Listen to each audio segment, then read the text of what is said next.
Hello, I'm John Eldredge, and welcome to the Ransomed Heart audio podcast.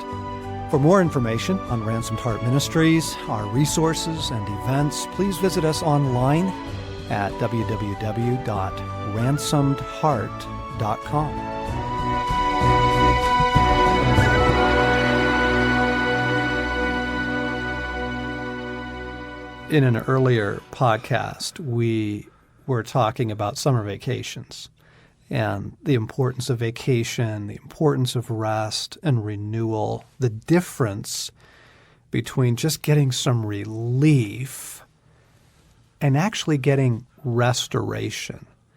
And I think most of us, driven, hammered, exhausted, busy, what the Matrix does to you is it just fries you. I think we simply look for relief. Give me a bowl of ice cream. Let me just sit in front of the TV and veg. And all that's okay, by the way. But that's not the same as restoration. And where our conversation on vacation went was we began to reflect a little bit on Sabbath and why God built Sabbath into the human experience, why God actually commands it. And so we wanted to run with that a little bit, just as a reflection on week to week, as a regular part of our 7 days. Why rest? What does the thought Sabbath even raise in you? Well, guilt, pressure. Yes, I know God commands it, and for good reason. In my head, I agree. I need that time, but I don't do it. I don't. I mean, let me be clear. I have wonderful little segments of quiet time with God every day, most days, and I love those. Yeah. And, I mean, I wish I had more of that. But when it comes to a Sabbath, i.e., more than 3 or 4 hours, I mean, it's just not a part of my life. I don't really get that.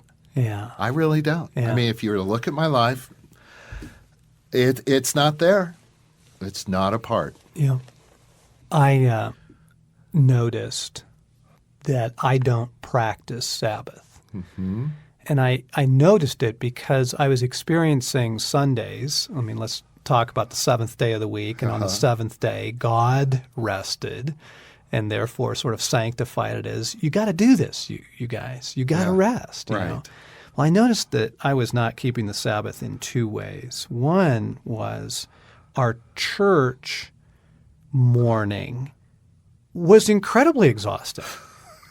I mean, it was anything but Sabbath. It was busy. I'm angry because the family's, not getting in the car on time. You're late. Yeah. And you're running. You get up and you start running. Got to get the boys dressed. No, you can't wear that. Luke, change your shirt. Blaine, you didn't have breakfast? Well, it's too late now. Let's go. And then it's run to church, run to get everybody in their classes, location, et cetera, kind of thing. And then, you get through that, and then it's chat with people, and you're kind of buzzing. Yeah. There's a freneticness even to the chatting, right? Running into people in the hallway. Oh, hey, Tad, how are you? What's going on? Oh, Dave, hey, did you guys ever get that house you were trying to buy? It's just frantic. Then it's gather the kids back up, get in the car, and then either try and go get, a bite to eat at the taco stand or run back home. And I realized, whoa, time out. This is supposed to be rest. Yeah. And the category that I feel like God just gave to me was, John, if you don't feel renewed by Sunday evening from however you have spent Sunday, if you don't feel restored and rested, you didn't keep the Sabbath. See, that's that whole letter of the law, spirit of the law thing. The spirit of the law, which Jesus is far more concerned about than the letter of the law. The spirit of the law is, please take a day of rest. Please, I insist on it. You need this physically, emotionally, spiritually, mentally. And so God kind of gave me this category of evaluation where I said, okay, Sunday night, if I don't feel rested from however I spent the day, then I'm not keeping the Sabbath. Not the spirit of it. I may be attending church faithfully, right? But I'm burned out by it. Yes. Something's wrong with that picture. Yeah. John, how, if it really is necessary, and I guess I have to admit I'm a doubter here, if we really need a Sabbath, but like for me, I don't really intentionally practice a Sabbath. I'm not sure I see the consequences of not doing it. Is it I don't see it, but others do? I mean, what's the loss, really? It seems like I've gotten along pretty well without it. I mean, there's not – what are the consequences of not doing this? Because it seems like most of us don't really have a Sabbath. I mean, what's that tell you about me? I mean, what – Yeah. I don't see the necessity other than God. I know it's good for me. I know God commands it. And there's a part of me that would love to do that. I've gotten along for quite a few years without really keeping the Sabbath or a Sabbath. But have you? Well, that's the question. Well, see, let me come at this from a completely different angle.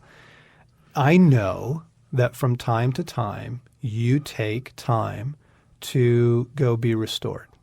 You'll go spend a day fishing, fly fishing on some beautiful little stream by yourself, right?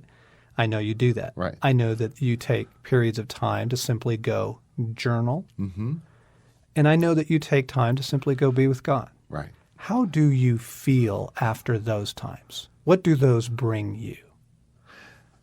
My immediate response is, why don't I do this more often? It is so good. Because it gives you what?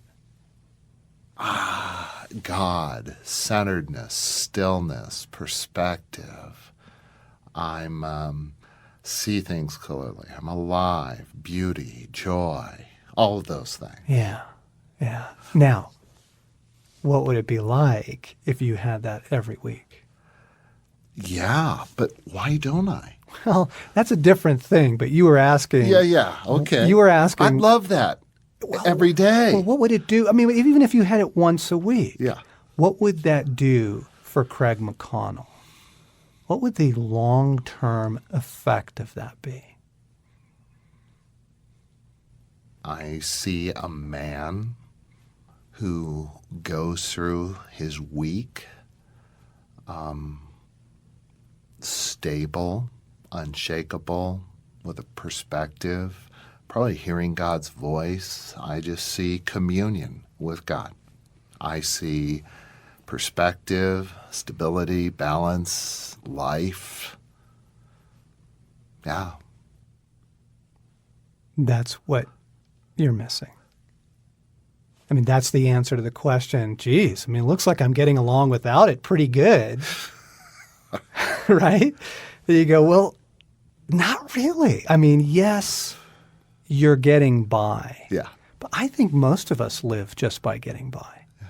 I think most of us actually live from a survival mentality versus from an abundance mentality. Yes, I'm getting through my week, but what would life be like if I were much more rested, much more centered, if I felt like I was walking with God more closely? I mean, what would simply regular joy, restoration, pleasure, renewal, what would that do for us? And then out of there, I mean, your relationships, your work, your creativity, I mean, everything would be enriched by that. Wouldn't it?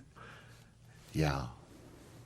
And so when I come back from that day, John, and I say, I want to do this again and again, and I do for 2 weeks, right, a third week, right, and then on the 8th week, and then on the 15th. Right.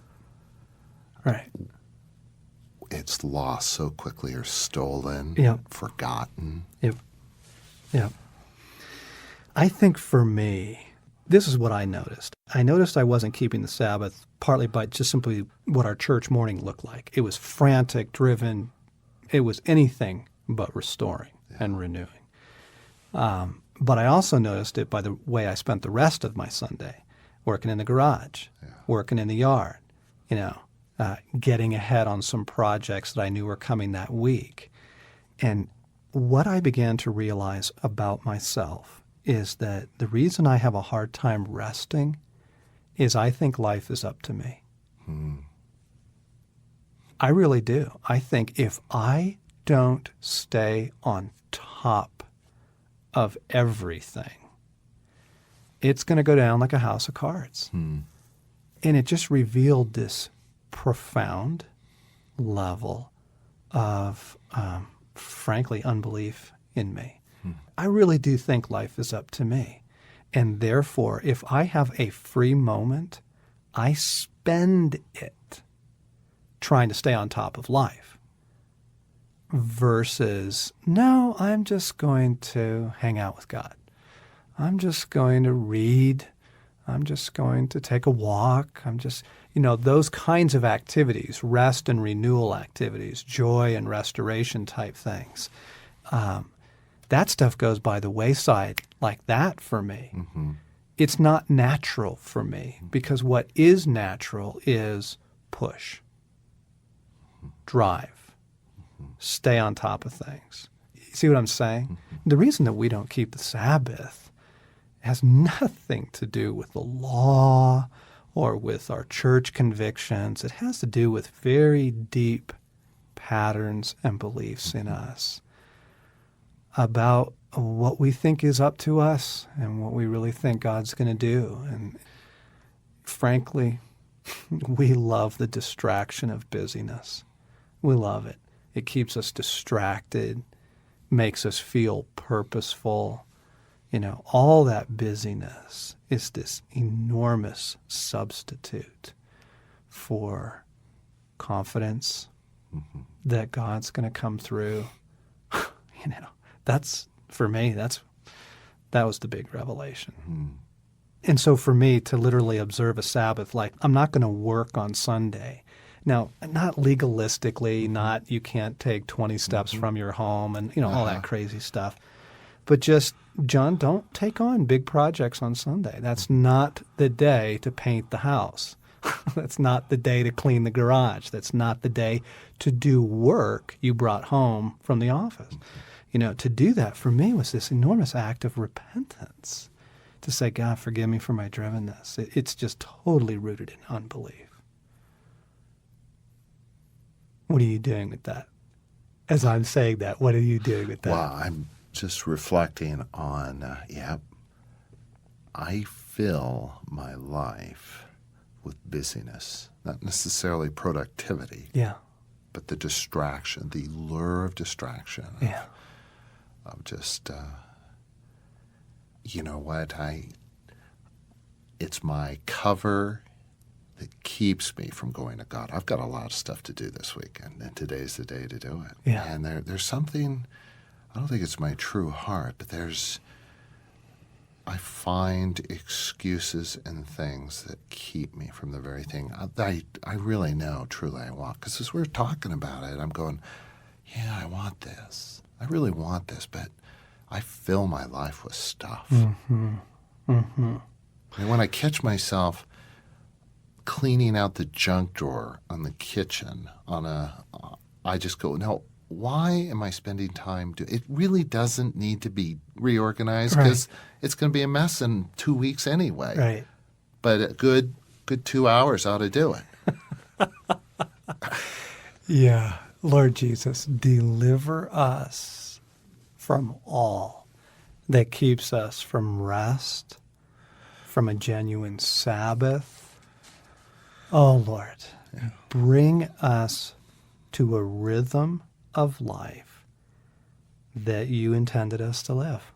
Help us recover a genuine Sabbath.